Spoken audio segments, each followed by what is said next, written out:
Auzubillahiminash-shaytanir-rajim. Bismillahir-rahmanir-rahim. Assalamu alaikum students. Today our topic is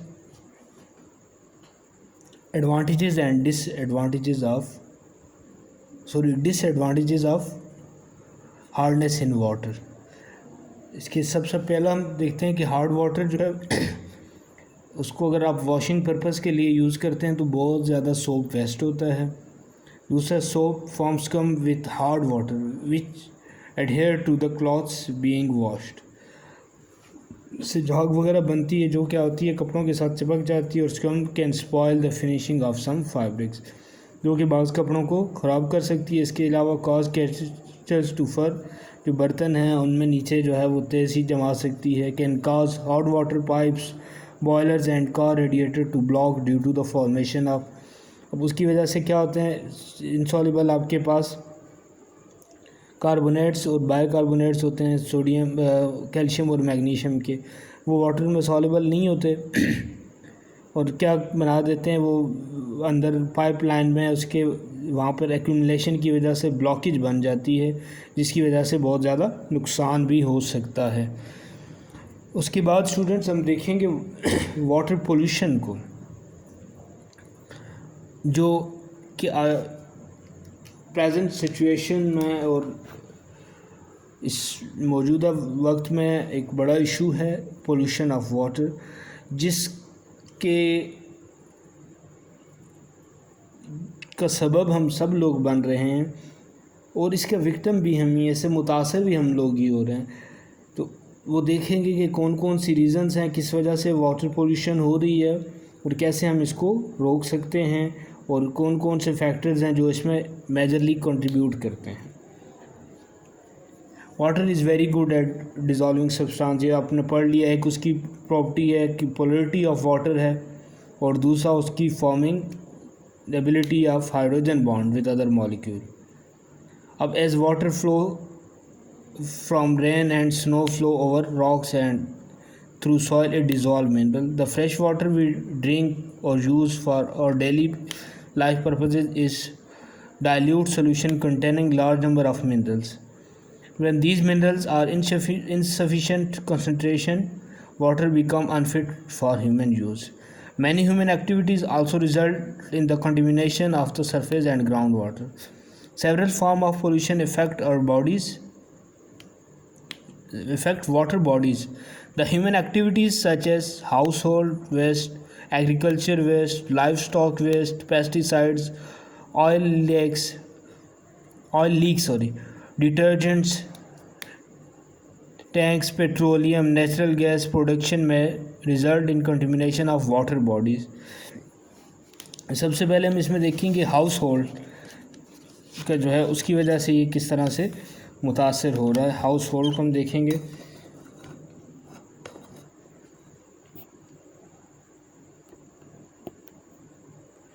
Household includes human waste, livestock waste, soaps and detergents, paints, oil, foods and vegetable waste, garbage, etc.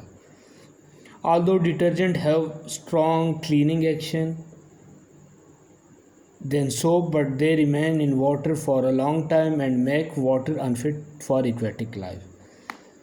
Detergent जो है वो soap से ज़्यादा कहते हैं कि better उनकी working है, लेकिन क्या होता है कि वो वाटर में ज़्यादा टाइम के लिए रहते हैं और जो है वो किसके लिए, एक्वेटिक लाइफ जो है मेरीन लाइफ है उसके लिए वो क्या है, फिट नहीं रहता वो पानी।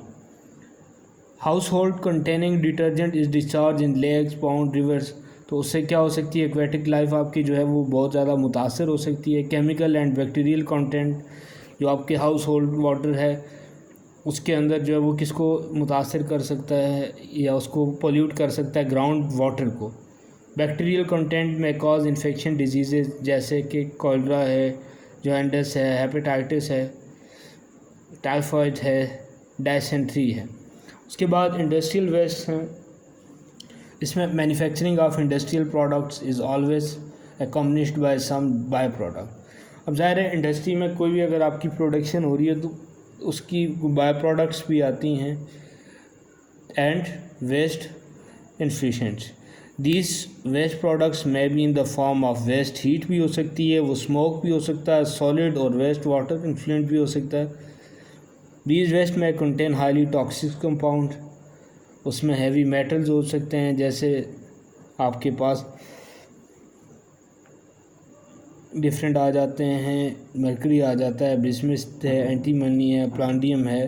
ये टॉक्सिक सब्सटेंस जो है हेल्थ के लिए सीरियस प्रॉब्लम काज करते हैं, such as nervous disorders, anaemia, high blood pressure, kidney disorders, dizziness and cancer हो सकती है। Industrial unit generally discharge their waste either in an open land और इनटू द वाटर बॉडी। अब ये बड़ा issue है कि इंडस्ट्रियल जो वेस्ट प्रोडक्ट है उसको डंप करने के लिए कोई प्रॉपर अरेंजमेंट नहीं है हमारे यहाँ, जिसकी वजह से, और ना ही उन इंडस्ट्रियलिस्ट को या उन लोगों को कोई पूछने वाला नहीं है कि आपका जो वेस्ट प्रोडक्ट है उसकी डंपिंग के लिए प्रॉपर आपका कोई सिस्टम होना चाहिए। ऐसा नहीं है।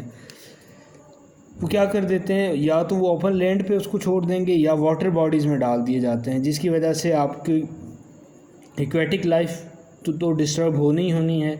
इसके अलावा जो सराउंडिंग में है वो भी बहुत ज़्यादा आप पूरी एक जो इकोसिस्टम है उसको डिस्टर्ब कर देते हैं एक तरह से। जो उसकी वाटर बॉडी के सराउंडिंग में जो भी ऑर्गेनिज्म आ रही हैं वो सारी क्या हो रही हैं, उससे मुतासर हो रही हैं। Water from leather tanners contain large quantity of chromium salt, chromium ions are highly toxic and are known to cause cancer. अब जो क्रोमियम सॉल्ट्स और आयंस हैं ये क्या कैंसर की वजह बन सकते हैं। Industrial waste cause irreversible degeneration of environment causing serious health for public and marine life. अब इंडस्ट्रियल वेस्ट की प्रॉपर डंपिंग ना होने की वजह से दोनों ही जो आपकी पब्लिक है उसके लिए भी बहुत बड़ा इशू है। कैंसर जैसी मोज़े अमराज का बायस बन सकता है ये सब कुछ, और जो आपकी मैरीन या एक्वेटिक लाइफ है उसको भी बुरी तरह से ये नुकसान पहुंचा रहा है। तो इसके ऊपर बहुत ज़रूरी है कि इस पर प्रॉपर वर्किंग की जाए और इस इंडस्ट्रियल वेस्ट से जो हमारा लॉस हो रहा है एक्वेटिक लाइफ का उसको कम से कम किया जा सके। लेकिन इसमें शायद हमें बहुत वक्त लगेगा उस स्टेज तक पहुंचने में या इतने अपने आप को डेवलप करने में कि हम इस चीज़ को देख सकें। नेक्स्ट इसी को हम लेके चलते हैं आगे। नेक्स्ट जो हमारे पास है वाटर बॉर्न डिजीज़ेज़ हम देखेंगे। अब जो वेस्ट है उसकी प्रॉपर डंपिंग नहीं हो रही और इस तरह से उसको जहाँ पे ओपन लैंड या वाटर में डाल दिया जाता है तो उससे बहुत ज़्यादा प्रॉब्लम हो रहे हैं। Human waste are dumped on the ground और into the nearest stream. Human waste contain pathogenic organism. These organisms are transmitted through food, water and direct intact. या वो फूड से हो सकती हैं या वाटर से, या वो डायरेक्ट कॉन्टैक्ट होता है उसमें हो सकती हैं। These micro organism may cause typhoid fever, dysentery and hepatitis. Chemical and bacterial content in livestock waste can pollute surface and groundwater, causing above-mentioned diseases.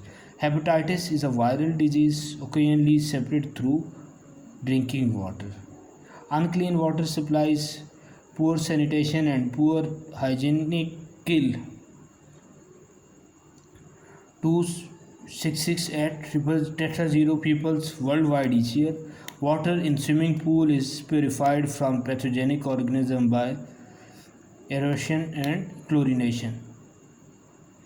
Some waterborne diseases are cholera, dysentery. cholera क्या आपके पास ये intestinal disease है और ये is caused by the bacteria such as Vibrio and cholera. E. coli bacteria की वजह से भी हो सकता है, which may be present in water contaminated with human waste. अब अगर ह्यूमन वेस्ट जो है उस वाटर में मौजूद होगा तो यहाँ ये जो आपको कोलरा जैसी बीमारी है ये होने की चांसेस बहुत ज़्यादा हैं, क्योंकि जो ई कॉल बैक्टीरिया है या दूसरे वाइब्रो या कोलरा हैं वो ह्यूमन वेस्ट के अंदर ज़्यादा पाए जाते हैं। It is characterised by vomiting हो सकती है इसमें। दूसरी आपके पास Dysentery है, it is also intestinal disease. It is caused by parasites. Enterobia, this infection is transmitted by facial contamination of water or food by incited organism. Patients have mild